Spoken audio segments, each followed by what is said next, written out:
yang perlu juga kita pahami adalah mengenai evaluasi.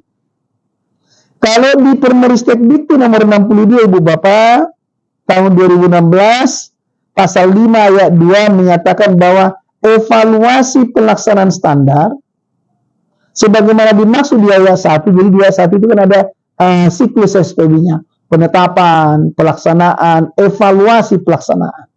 Evaluasi pelaksanaan di sana dulu Ibu Bapak hanya dilakukan melalui audit mutu internal.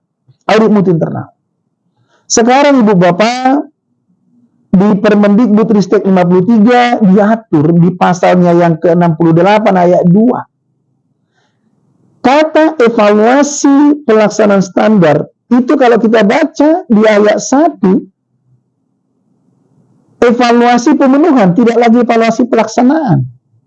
Maknanya Ibu Bapak, ketika kita melakukan evaluasi, tidak hanya keterlaksanaannya saja kita evaluasi, tapi juga ketercapaiannya.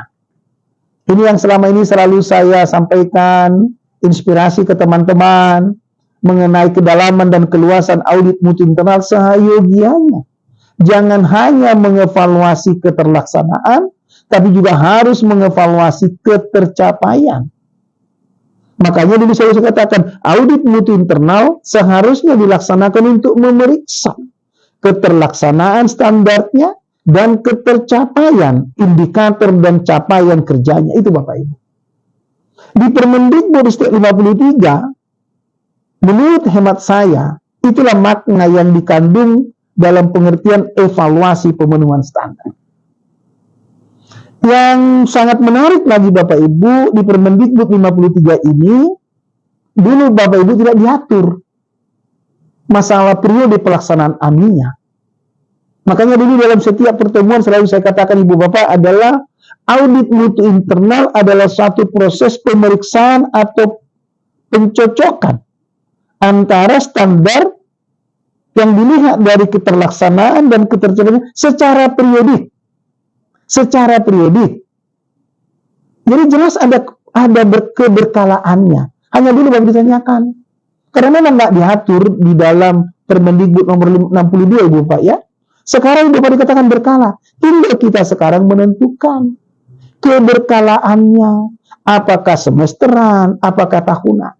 Kalau dulu saya selalu menginspirasi Ibu Bapak paling tidak tahunan lah gitu ya.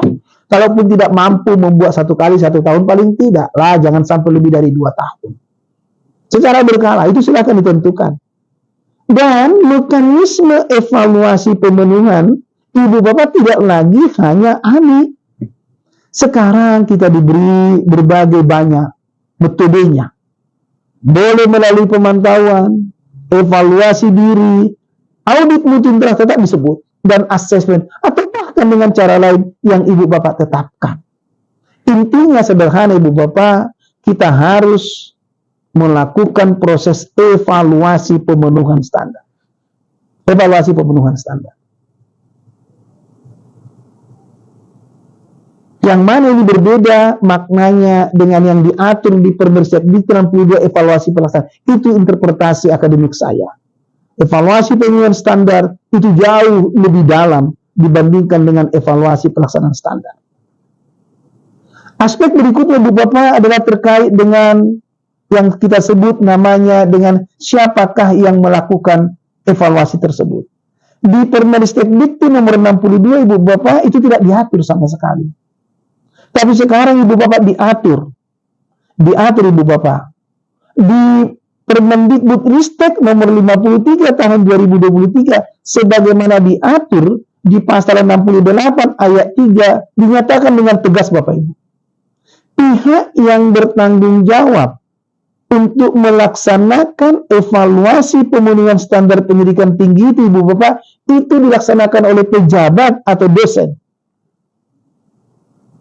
Jadi Bapak Ibu sekarang itu sudah clear sekali bahwa yang boleh melakukan evaluasi pemenuhan adalah pejabat atau dosennya setelah memperoleh penugasan dari pimpinan perguruan tinggi. Tentunya Ibu Bapak, kehati-hatian kita harus tetap ya. Tentunya janganlah seseorang itu, katakanlah pejabat atau dosen yang tidak mengerti cara-cara melakukan evaluasi itu, tapi ditugaskan. Pimpinan perguruan tinggi harus hati-hati menugaskan pejabat atau dosen itu untuk melaksanakan evaluasi pemenuhan standar. Tentunya kita harapkan seseorang itu ditugaskan kalau mereka memiliki kapasitas, memiliki kapabilitas, dan memiliki kecakapan untuk melakukan evaluasi, Ibu Bapak ya. Nah, dilatihlah, dipastikan mereka memiliki kualifikasi yang cukup untuk itu. Demikian Ibu Bapak yang bisa saya sampaikan pada pertemuan kita kali ini. Kiranya pertemuan yang singkat ini boleh memperkaya kita semua untuk bisa lebih memahami bagaimana kita mengimplementasikan penjaminan mutu dalam rangka kita mengelola perguruan tinggi dan program kita itu unggul. Sampai bertemu Ibu Bapak di dalam pelatihan-pelatihan berikutnya, pelatihan terkait dengan SPMI, pelatihan calon auditor SPMI, dan pelatihan pendampingan penyusunan instrumen akreditasi. Salam saya Hisar Sirait untuk Ibu Bapak sekalian. Salam SPMI. SPMI bermutu, akreditasi unggul, perguruan tinggi maju, dosen dan karyawan sejahtera, bahagia.